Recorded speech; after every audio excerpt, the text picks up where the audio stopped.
34, 35. Hi, I'm John Cena, and I know how to count.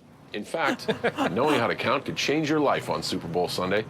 There's no doubt that so many people are watching the game, but more people are probably watching Super Bowl for the commercials. However, we might be disappointed as several of the biggest brands are skipping out on the big game because of things like COVID and social political unrest and record unemployment. So what can audience expect to see on February 7th? Joining us this morning from St. Louis is marketing strategist Tim Burt. Good morning, Tim. Good morning, Dina and Devo. How are you? Tim, listen to those dulcet tones, that voice. You have how many years in radio? 25 years in radio, more than 30,000 commercials around the world. Oh, stunning. So you know what's up when it comes to ads and commercials, for sure. A little bit. So what can we expect this time around then? I know it's changed a ton. Everything's changed this year, from the look of the game to the way the game's going to be presented.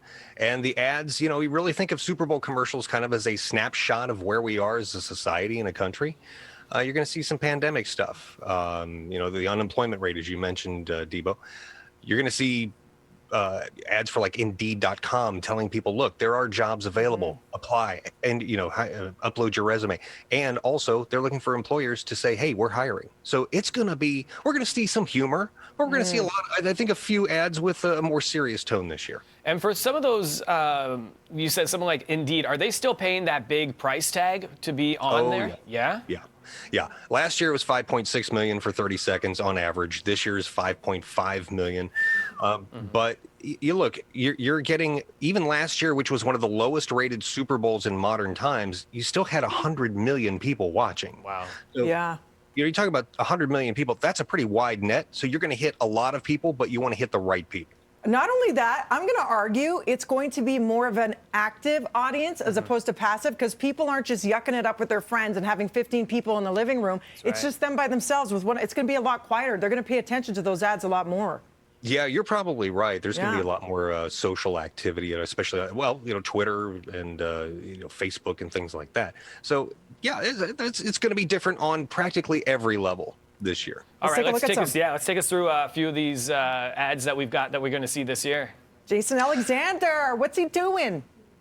I'm sorry, I couldn't hear you. Jason Alexander's the first one up. Let's see some. Jason Alexander, Tide. I think this is going to do, there's two categories. You got humor and you got sales. I focus on the sales. The Tide, Jason Alexander, yeah, it's funny.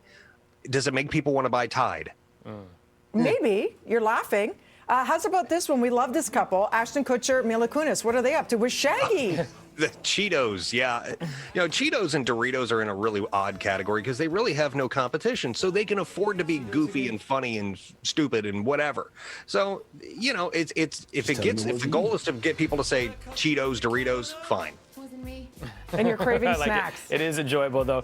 We saw it at the start of this segment, the John Cena Mountain Dew commercial. How have the production of these commercials and these ads been a little bit different, including that one? Yeah, that one was, you know, socially distanced and all this. The producer wasn't even on the set. And, you know, so it's no different than really making a movie. It's just, you know, everybody was kind of distanced.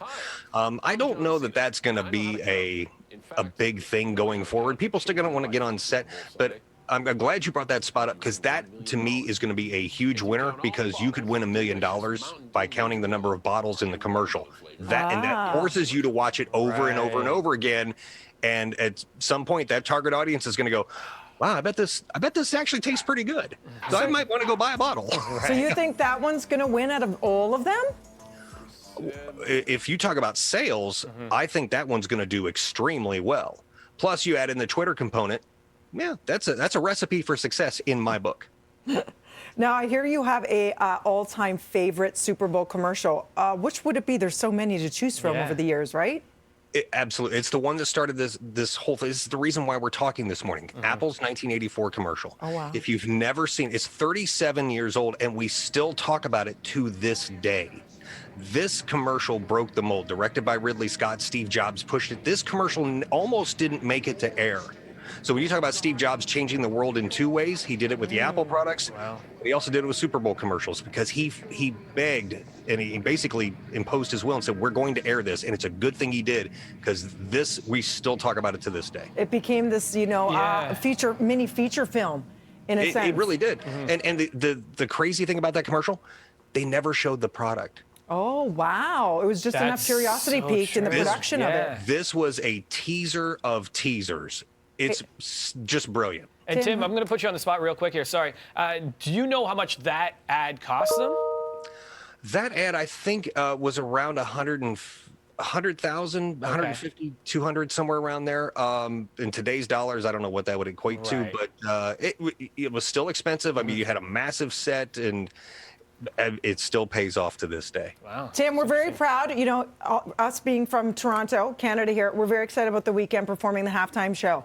Are you a fan of The Weeknd?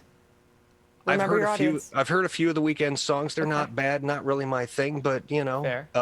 I get, you know, when you have Pepsi sponsoring the halftime show, that's a completely different audience. So you know, every year it gets younger and younger and younger, and but it's still a huge event. You know, normally they would say, in past years they'd say, oh, 3 days later, well, I'm going to go on tour.